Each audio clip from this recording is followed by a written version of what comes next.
చేపల పులుసు కోసం మనం ముందుగా స్టవ్ మీద ఒక వెడల్పాటి పెద్ద గిన్నె పెట్టుకొని హీట్ చేసుకొని ఆయిల్ యాడ్ చేసుకోవాలి. ఆయిల్ హీట్ ఎక్కిన తర్వాత ఇప్పుడు ఇందులోకి సగం టేబుల్ స్పూన్ వరకు మెంతులు కూడా తీసుకొని వేపుకోవాలి. ఆ తర్వాత ఇప్పుడు ఇందులోకి కట్ చేసిన ఉల్లిపాయ ముక్కల్ని, కట్ చేసిన పచ్చిమిరపకాయ ముక్కల్ని, కరివేపాకుని తీసుకొని బాగా వేపుకోవాలి.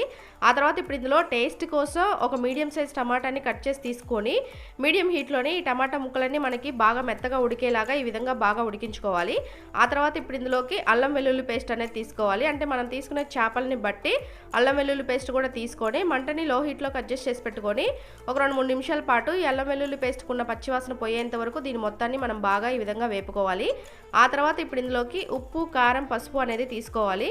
ఈ ఉప్పు, కారం, పసుపు తీసుకున్న తర్వాత మంటని లో హీట్లోకి అడ్జస్ట్ చేసి పెట్టుకొని 2 నిమిషాల పాటు ఈ విధంగా బాగా కలుపుకుంటే అప్పుడు మనకి కారంకి ఉన్న పచ్చివాసన పోయి చేపల పులుసు అనేది చాలా బాగుంటుంది. ఆ తర్వాత ఇప్పుడు ఇందులోకి చింతపండు గుజ్జును పోసుకోవాలి. మనం తీసుకునే చేపల క్వాంటిటీని బట్టి అంటే 1 కేజీ 2 కేజీల దానిని బట్టి పులుపుకు తగ్గట్టుగా మనం ముందుగా చింతపండు గుజ్జును నానబెట్టుకొని దానిని ఇప్పుడు ఇందులోకి యాడ్ చేసుకొని ఆ తర్వాత కొంచెం వాటర్ అనేది పోసుకోవాలి. మన గ్రేవీకి తగ్గట్టుగా వాటర్ కూడా పోసుకొని ఈ పులుసు మొత్తాన్ని మనం 5 నిమిషాల పాటు బాగా మరిగించుకోవాలన్నమాట.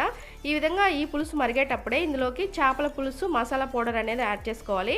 ఈ మసాలా పౌడర్ ఏంటి అంటే మనం ముందుగా ఆవాలు, ధనియాలు, దాల్చిన చెక్క, లవంగాలు, అలాగే మెంతులు వీటన్నిటిని మనం బాగా వేపుకొని వాటిని పొడి చేసి పెట్టుకొని ఆ పొడిని చేపల పులుసుకు తగ్గట్టుగా యాడ్ చేసుకోవాలి. 2-3 టేబుల్ స్పూన్ల వరకు.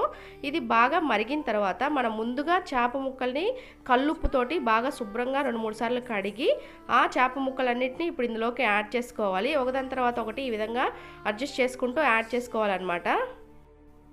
మనం చేప ముక్కలన్నీ యాడ్ చేసిన తర్వాత ఒకసారి గరిటెతోటి వీటి ముక్కలన్నిటిని మనం అడ్జస్ట్ చేసుకోవాలి పులుసులోకి పట్టేలాగా. అందుకే నేను ముందుగా చెప్పాను వెడల్పాటి గిన్నెని తీసుకోండి అని. అప్పుడు వెడల్పుగా ఉన్న గిన్నె అయితే మనకి చేప ముక్కలన్నీ ఈ విధంగా పల్సగా ఉండి మనకి బాగా కుక్ అవుతాయి అన్నమాట. చేప ముక్కలు ఉడికేటప్పుడు మనం గరిటెతోటి ఎటువంటి పరిస్థితుల్లోనూ కలిపెట్టకూడదు. అలా కలిపెడితే చేప ముక్కలన్నీ మనకి ఇరిగిపోతాయి అన్నమాట. సో అందుకని చెప్పి ఇలా వెడల్పాటి గిన్నె తీసుకుంటే మనకు చేప ముక్కలు అనేది బాగా ఉడుకుతాయి, అసలు విరిగిపోవు. ఈ చేప ముక్కలు మనకి ఉడికేటప్పుడే మనం మిగిలిన మసాలా పౌడర్ అనేది చూసి అడ్జస్ట్ చేసుకొని యాడ్ చేసుకొని హై ఫ్లేమ్ మీదనే ఒక 10 నిమిషాల పాటు మూత పెట్టి ఈ చేప ముక్కలన్నింటినీ పులుసులో బాగా ఉడికించుకోవాలి. అప్పుడే ఈ చేపల పులుసు అనేది చేపలకి బాగా పట్టి మనకు మంచి టేస్ట్ వస్తుంది. ఆ తర్వాత ఫైనల్గా కొత్తిమీరను కూడా చల్లుకొని సిమ్లో ఒక 5 నిమిషాల పాటు ఉంచేస్తే మనకి చేపల కూర అనేది చాలా టేస్టీగా ఉంటుంది. సో తప్పకుండా మీరు ఈజీగా ఉండే ఈ చేపల పులుసు అనేది ట్రై చేయండి.